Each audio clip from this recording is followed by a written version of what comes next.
जिस तरह से समीर वानखेड़े सर पे आरोप लग रहे हैं, क्या आप पहले बोलना चाहेंगे? ये आरोप गलत है। ये एक ट्विटर और सोशल मीडिया के माध्यम से लगाया जा रहा है। अगर ये आरोपों में अगर थोड़ा सा भी सच होता तो माननीय मंत्री जी जो एक काफी एक स्पोक्समैन है, उनके काफी कोई उनको संविधान के बारे में थोड़ा बहुत तो पता होगा, ज्यादा नहीं बट थोड़ा बहुत तो पता होगा, तो वो कोर्ट में जाइए। इतने पुख्ता सबूत हैं उनके पास, please go to the court, talk there with your evidences, you get letters. आज एक लेटर पोस्ट किया गया था जिसके ऊपर कोई भी नाम नहीं है। उनको इतना सा नहीं पता where there is no complainant there can be no complaint. आपको पता होना चाहिए कि where there is no complainant there is no complaint. एक अननोन अज्ञात लेटर को there is no approval in law. तो आप अगर ट्विटर को कोर्ट समझते हैं तो आपकी ये पर्सनल इशू है। आपके रिसर्च टीम को पकड़िए, लेकर जाइए, उठाइए और जाके कोर्ट में फाइल कीजिए आपके एविडेंसेस।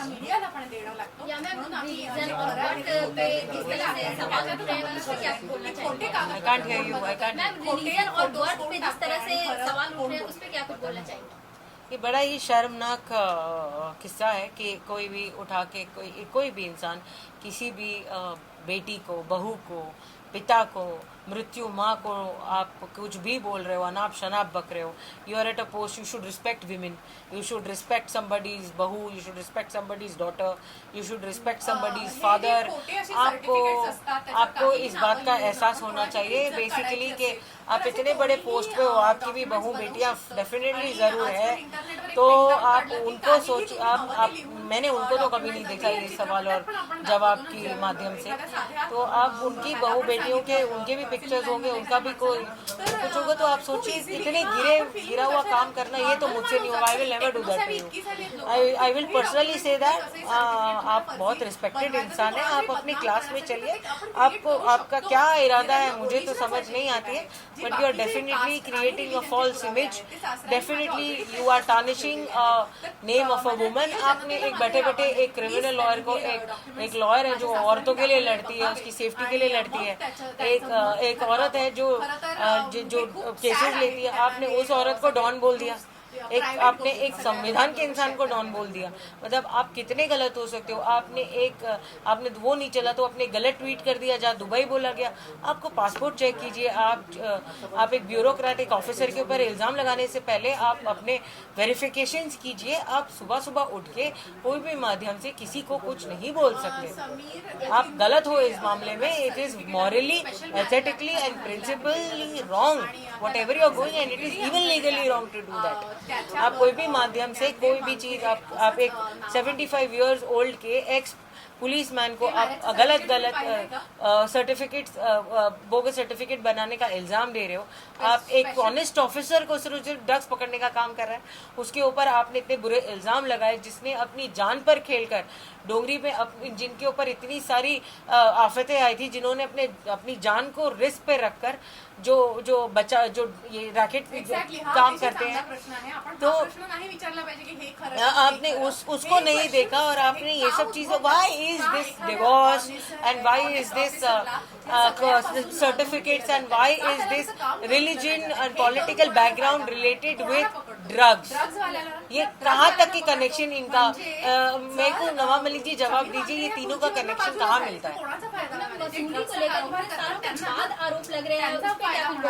बस मेरा भाई, आप एक आदमी है जो एक NIA में काम करता है, एक बड़ा ऑफिसर रह चुका है ना, जो एक इन्वेस्टिगेशन एजेंसी है हमारे देश की। आप वो एक काम कर चुका है। He is very honest on his every post. He was never labelled और never had and appointed, but the thing is that it is very sad to know that right now that he's being questioned, he's been alleged extortion।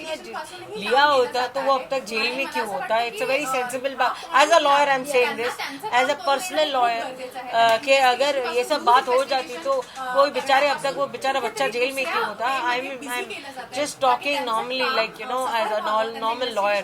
और extortion ये सब चीजें अगर होती तो हम नवाब मलिक जी की जगह होते हैं, उनकी तरह जी रहे होते हैं, उनकी तरह लाइफस्टाइल होती है हमारी। लेकिन हम 3-3 दिन या 2-2 दिन की पैकेजेस लेकर पैसे जमा करके जाते हैं, जमा करके पैसे कोई ऐसी जगह पे जहाँ पर हम हमारी फैमिली को 2 दिन सुकून में दे सके साल भर काम करके। तो आप उसको टारगेट बनाते हो, आपकी तरह तो लाइफस्टाइल हमारी है नहीं कि आप बोल सकते हो कि हम एक्सटॉर्शन करते हैं। और अगर आप बोलते हो तो प्रूफ कीजिए, प्रूफ हो गए, I please give proof.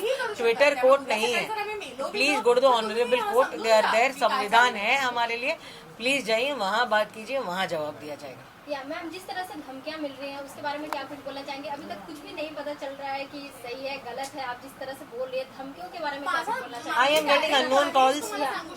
Getting unknown calls saying कि आप कौन से कोर्ट में है, तू से जवाब दिया जा रहा है। एक अननोन कॉल्स आ रहे हैं 00 नंबर से, मुझे पता नहीं है, लेकिन काफी कुछ अननोन कॉल्स और धमकियों के कॉल्स आ रहे हैं कि तुझे मार देंगे, तुझे खत्म कर देंगे, तुझे उठा लेंगे, तू अपने आप को क्या समझती है, जबान तेरी बहुत चलती है, कहाँ फेंक के जाएगी तुझे पता भी नहीं चलेगा। ये मीडिया तो है, दो आज है कल नहीं है, ये सब दिखाया नहीं जाएगा, तू कहाँ गायब हो जाएगी, तू रुक, तुझे दिखाते हैं, हम तुझे ट्रैप करते हैं, तेरा स्टिंग ऑपरेशन करते हैं। ये सब भी बोला जा चुका है मुझे कि तू जा रही होगी तो तेरा फोटो खींचेंगे हम, कोई ऐसे सब गलत बातें बताया जा रहा है मुझे। और मुझे डर है, मुझे काफी डर लगता है, मेरी फैमिली के लिए डर लगता है। फॉर अस तो क्रिमिनल्स को झेलना तो हमारा डेली काम है, लेकिन मेरी फैमिली के लिए, सर्टेनली मेरे भाई के बच्चों के लिए, मेरे खुद के बच्चों के लिए, मेरी भाभी के लिए मुझे काफी डर लगता है। जिस तरह से आरोप लग रहे हैं, क्या कुछ अगर कोर्ट में जाना होगा तो आप केस लड़ेंगे, क्या कुछ बोलना चाहेंगे? आप एक संविधान के इंसान को ये सवाल पूछ रहे हो, मैं इसका जवाब आज नवाब मलिक जी के भाषा में दूंगी। अगर मैं कोर्ट जाती हूँ या कोई भी पेपर देते हैं तो मैं उसे ट्विटर पे ट्वीट करना इस बार पसंद करूंगी। मैम, जिस तरह से समीर वानखेड़े इतने बड़े पोस्ट पे हैं और अब आरोप लगने स्टार्ट हुए हैं, तो क्या कुछ रीजन लगता है आपको? आप ही बताइए, आपका सवाल में ही आपका जवाब है। इतने दिन से जब मेरा भाई जो एक बहुत ही ऑनेस्ट ऑफिसर है, जब से वो रात भर वो होता है नहीं घर पे, दिन भर वो नहीं होता, वो बराबर से he doesn't eat his food, he is on the mission of cleaning India, और जवानों के साथ लेके मिशन कर रहा है वो। He is doing the whole agency is doing a wonderful work. There are people in the offices, they come, I have an NGO. वहाँ पर माँ बाप आके मुझे थैंक यू बोलते हैं कि हमारे एरिया में बिल्कुल आपके भाई की वजह से हमारे बच्चे सुधर गए। So I see the good part of it basically. So अभी that is the only thing. हर एक बुरे के साथ एक अच्छा होता है, हर एक अच्छे के साथ बुरा होता है। मुझे पता है कि हम सब सच हैं, हम पूरा वानखेड़े परिवार सच है, तो सत्य में जीत ही होती है। So we are waiting for सत्य की जीत होगी। आपको जो करना है, आपको जो इल्जाम लगाना है वो आप बिंदास लगाइए, क्योंकि हम अब बैठे हैं यहाँ पर। इस बात का ये सबूत है कि हम बैठे हैं यहाँ पर आपका जवाब देते हैं। पहले एक बनाया गया था स्टार्टिंग से, एक 1 to 1 अगर आप सीक्वेंस देखोगे तो पहले मेरा नाम लिया गया विटनेस के साथ, फिर सेकंड आपने मेरा नाम, फिर मैं आई पिक्चर में, आपने मेरे न्यूज चैनल्स में मेरे जो स्टेटमेंट्स गए, फिर उन्होंने मेरे ऊपर ज्यादा ध्यान दिया, फिर मेरे दुबई और मालदीव्स के फोटो जो उनको पता भी नहीं है कि मेरी भाभी और उनकी फैमिली, मेरे भाई मेरे साथ थे, उनको ये पता भी नहीं है, और मैं अकेली गई थी, उन्हें ये बात का पता नहीं है। प्रोटोकॉल लेवल होता है, पासपोर्ट चेक कीजिए, आप वेरिफिकेशन चेक कीजिए, आपको एक बात पता होना चाहिए।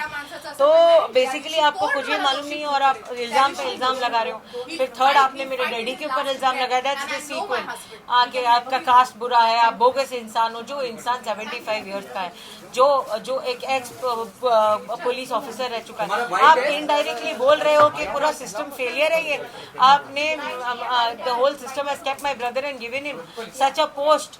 आपने पूरे सिस्टम को फेलियर करार दिया है कि फेलियर कि आप सर्टिफिकेट चेक नहीं कर पाए, उनका नाम डिफरेंट है। आप सिस्टम फेलियर प्रूफ करना चाहते हो इसके माध्यम से। आप बोलना चाहते हो कि सब बोगस है, मैं ही सही हूँ। आप ये बोलना चाहते हो, आप पूरे सिस्टम को फेल बताना चाहते हो। ऐसे तो आप NIA के ऑफिसर को बोल रहे हो, वो GST जो रह चुका है, उनके पोस्ट अलग अलग हो चुके हैं। आप पूरे NIA में भी हो चुका है, एक बड़े पोस्ट पे एजेंसीज पे, आप सब एजेंसीज को आपकी उनको दिखा रहे हो कि ये कितने बड़े फेलियर है। आप ऐसा बोल रहे हो कि उन्होंने ओवर चेक नहीं किया होगा और जाने दिया होगा। आप ये केसेस को, आपके पास, अगर मैं आपको एक एडवाइस देना चाहती हूँ, अगर आपके पास इतने अच्छे सबूत हैं, आपके पास एक्सीलेंट सबूत है, आप बहुत स्ट्रांग हो, आप फाइनेंशियली बहुत ज़्यादा स्ट्रांग हो, आप एक पॉलिटिकल बहुत अच्छी पोस्ट पे हो, आप उठिए और कोर्ट जाइए। जिस तरह से आर्यन खान का उन्होंने संभाल रखा था अभी तक का, उसमें क्या कुछ बोलना है? उनसे आरोप लग रहे हैं कि नहीं, right now I came to know with my lawyers that there was a affidavit filed by the advocate of Aryan Khan, that he has Mr. Samir Wankhede has no involvement in that, and that is a good news for our lawyers. But the thing is that it's sub judice और मुझे उसमें no comment है। ये case मेरे हाथ में नहीं होता तो definitely I would have given a statement.